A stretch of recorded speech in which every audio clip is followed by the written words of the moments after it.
Amo,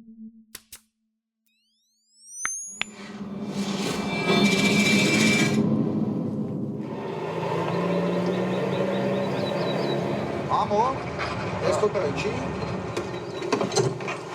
Բարեն ջան, ես ինչ գործ ունես դե, վալես, ես ինչ ա եղել։ Նորմալ, պապ ջան, զրամասից եմ իջել կամանձիրի հրամանով, ավտոն էր փչացել։ Որ շատ չսպասեմ 162 կհասցնեք։ Բա ոնց չենք հասցնում, նստի վալես,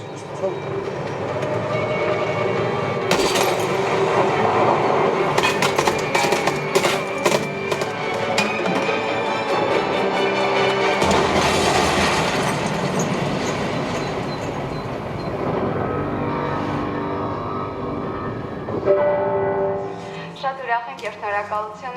Շնորհակալություն, մամ։ Եվ այսպես ապտանում մատուցել մեծացել բավական հասու տարիքում է։ Մաման եկավ մոտս։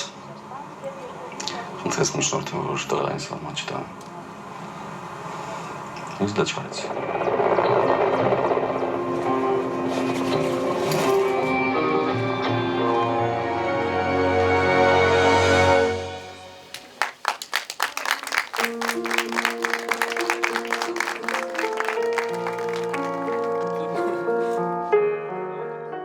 Ֆիլմը ես երբեք չեմ ասել, որ ֆիլմը ապրիլյան պատերազմի մասին է։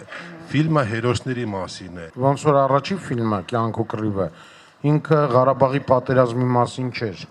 Ինքը մարդկանց մասին էր, ովքեր ապրում էին այդ դարաշրջանում, այն երիտասարդների, ովքեր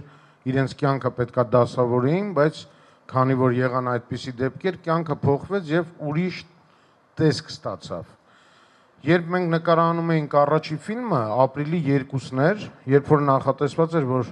պետքա նկարվեր Շուշիի կտորը, եւ պատրաստված խումբը պետքա մեկներ նկարահանումների Ղարաբաղ, եւ երբ որ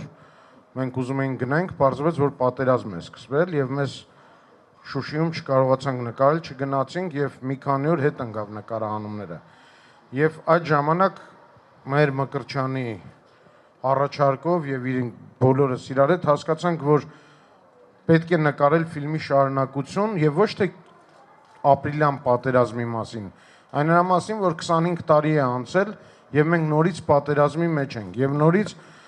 կան երիտասարդներ, ովքեր ուզում են իրենց կյանքը ինչ-որ ձև դասավորեն միգուցե, բայց իրենց կյանքը գնում է լրիվ ուրիշ ուղով, որովհետեւ մենք այսօր ունենք գերխնդիր, մենք այսօր նորից պատերազմի մեջ ենք եւ դա մեր կյանքն է։ Ֆիլմը մեր այսօրվա մասին է, ինքը ոչ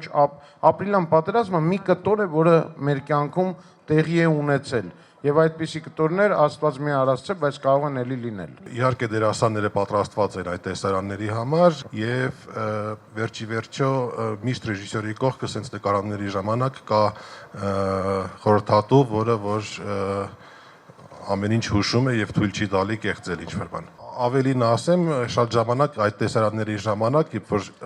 մենակ դերասանական խաղին չէր վերաբերվում, ռեժիսորը ուղղակի գնում էր ծխելու եւ մասնագետներն էին հուշում, ով ուր պետքա վազի, ով ինչ պետքա անի եւ դա մեծ օգնություն է իհարկե, որովհետեւ առանց խորհրդատուներու sense տեսարաններ նկարել անհնար է։ Տիգրանի հետ երբ որ ձայնագրության ռեժիսորներից մեկն է երկու Արման Ավետիսյան եւ Փայլուն աշխատանք Տիգրանը Կուզիկյան, երբ որ Շարմում առաջի անգամ նայում էինք ֆիլմը եւ ինքը դեռ չգիտեր ոնց է վերջանալու, ուղղակի սև զվուկով մենք նայում էինք, հələ ոչ մի աշխատանք չէր կատարել, այն պահը երբ որ Արմանը մահացավ, ինքը իմ կողքն էր նստած Տիգրանը շուր եկավ, ասեց, բայց ինչ տականք ես դու։ Ես հասկացա, որ ինձ արդեն չեն ների դա։ Մենք դիտարկում ենք իրան ոնց որ մեր բանակի հավաքական կերպար եւ ֆիլմը դուրս է գալիս բանակի 25-ամյակի օրերին եւ կարծում եմ, որ մեր բանակը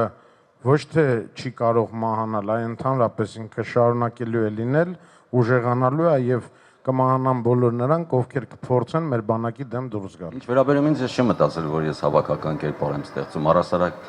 նկարանվելիս Իզմերի 80-ների մասին աշխատում ենք չմտածել։ Ես սիրել եմ սցենարը, ես սիրել եմ դերը, ինձ համար հետաքրքիր էր ու հաճելի աշխատել, նաև շատ պատասխանատու, որովհետև կար նախորդ ֆիլմը, որ ուներ հաջողություն,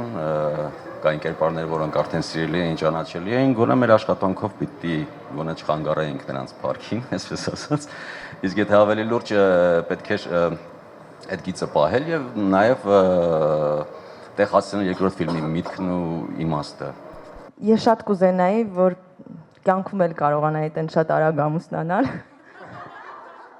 Շնորհակալություն Մհերին, որ այդ հնարավորությունը գոնե ֆիլմում տրված էր ինձ։ Մհերը ստեղծել է կինո, մենք էլ այդ կինոյի մի մասն ենք, ինչի համար շատ ուրախ եմ ու շնորհակալ։ Իսկ կապված իմ կերպարի հետ կուզենամ, որ այսօրվա երիտասարդությունը մի փոքր Լիզից վարակվի։ Նախ շնորհավորում եմ բոլոր իմ խաղընկերներին, որովհետև բոլորը իմ կարծիքով հիանալի են խաղում եւ կարծում եմ, որ դա ռեժիսորի պատճառով է, որովհետև նա իսկապես մեզ վարակել էր այդ ամեն ինչով ու ուղղակի իր մոտ հնարավոր չէր հանկարծ թերանալ, իսկապես։ Ես շատախոս եմ կյանքում իրականում եւ չգիտեմ Մհերը ինձնից ուղակի ազատվելու համար որոշեց ինձ համար նկարել եւ չգիտեի լեզուն սովորել եմ եւ դա նորից ֆիլմի շնորհիվ գրվելու է համանուն վեբ, որը ընդգրկելու է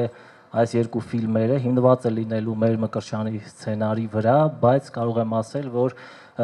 կարող է համարվել նաև ինքնուրույն գեղարվեստական ստեղծագործություն, վեպի հեղինակը անկախության շրջանի ամենաընթերցվող հեղինակներից մեկն է Գուրգեն Խանջյանը, հայտնի դրամատուրգ, սցենարիստ նաև, եւ այստեղ ամբողջական պատումի մեջ կարող ենք հետևել հերոսների գործողություններին ընդհանրապես, միաժամանակ նաև շատ գեղարվեստական դետալներ կան, սյուժեն մի փոքր այլ դրսևորումներ նաև ունենում, որոնք նորություն կլինեն, հիմնական գաղափարները, մեսիջները պահպանված են, անպայման իհարկե հեղինակի հետ, սցենարի հեղինակի հետ մենք կքննարկենք, բայց այստեղ շատ կարևոր է, որ հեղինակը Գուրգեն Խանջյանը արդեն առաջին մասը ավարտել է եւ երկրորդ մասի աշխատանքներն են սկսվել եւ մայիսի սկզբներին թերևս լույս կընծայվի, հեղինակը առավել ամբողջացրել է հասարակական քաղաքական ֆոնը, որովհետեւ բացի Արցախյան պատերազմը, բացի հերոսների մինչ անձնային հարաբերությունը շատ կարևոր է ժամանակաշրջանը,